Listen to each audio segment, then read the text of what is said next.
Welcome to the Explainer. Let's just jump right into this, shall we? You know those incredibly simple, super repetitive children's songs that somehow get stuck in your head for days on end?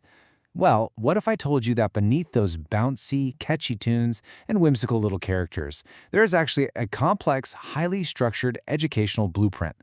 Today, we're totally tearing down the facade of innocent nursery rhymes to reveal the serious, hidden curriculum that's literally designed to teach human beings how to survive and navigate the world. To do this, we'll be breaking down these everyday earworms into a few core developmental modules. We'll look at phonetics through animal sounds, understanding society and family, navigating physical hazards safely, and finally, setting boundaries with strangers.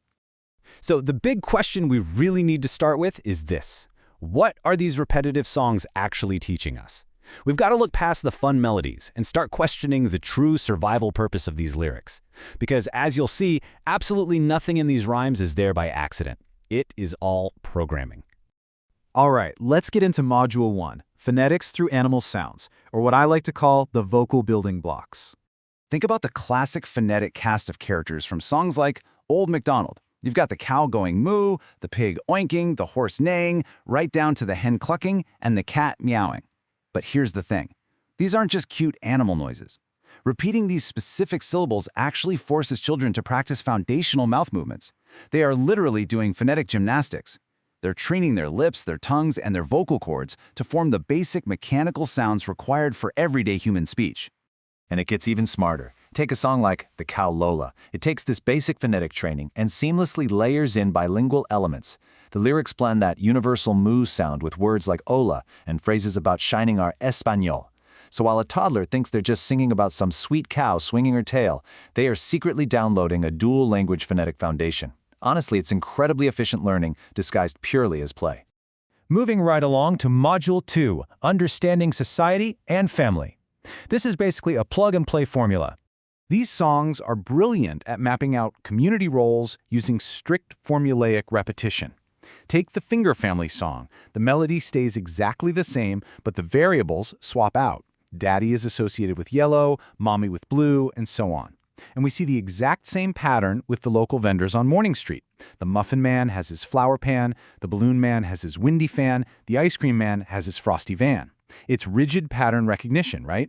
It teaches kids early on that society is made up of individual roles, both inside the home and out in the town, that all fit neatly into a larger, predictable structure. And this plug-and-play formula is everywhere. In Rain, Rain, Go Away, we get this repetitive familial inclusion. Daddy wants to play, then mommy, then big brother, little sister, and tiny baby. By repeating the exact same scenario for every single family member, the song subconsciously reinforces family hierarchy. It's essentially telling the child, hey, you're part of a core unit and everyone in this unit shares the exact same experiences and desires.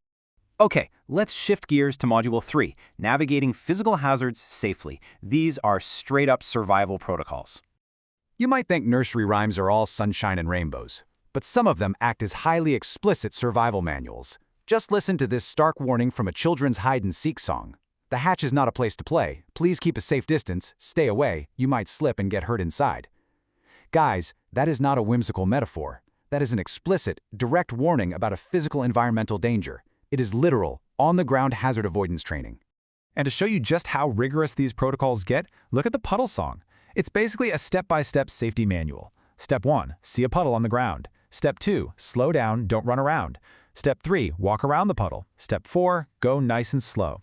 It's so instructional, almost documentary style in its delivery. The heavy repetition ensures that when a toddler encounters a real-world slip-and-fall hazard, this safety protocol just automatically fires off in their brain.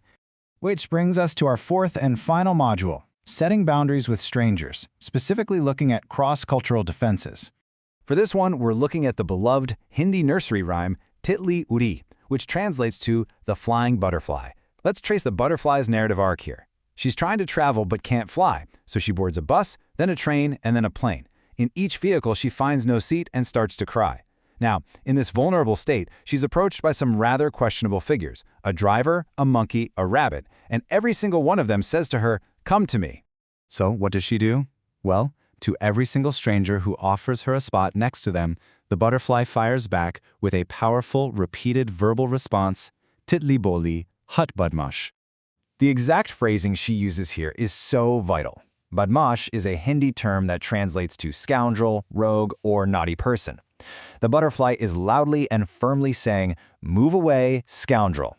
She is setting a super sassy, incredibly firm boundary with these adult figures who are trying to capitalize on her being alone and upset. It's fascinating to look at the contrast between physical safety and social safety here. In the English rhymes we just looked at, safety was all about avoiding puddles and staying away from hatches to prevent physical harm. But in the Hindi rhyme, social safety takes the front seat. It explicitly teaches a child how to reject unwanted advances from strangers by loudly setting verbal boundaries. Both are absolutely vital, fundamental survival skills that are just coded right into the music. And the butterfly doesn't even stop at just calling them a scoundrel. Actually, she deploys the ultimate defense tactic. She follows it up by shouting, "Mera ghar hai paas," which means, "My house is near." This is a classic, universal self-defense tactic taught to kids all over the globe to deter predators. It immediately signals to the stranger, "I'm not alone, my safe zone is close, and my protectors are right nearby." It's just brilliant behavioral conditioning. Which really leaves us with this final, kind of wild thought. If our absolute earliest education, our training on how to speak, how to understand society, how to avoid physical danger, and how to defend ourselves against predators was seamlessly disguised as a catchy, harmless little melody, what other systems in our adult lives are secretly teaching us how to behave right now? Definitely something to chew on. Thanks for joining me on this explainer. Keep questioning what you hear, and I'll catch you next time.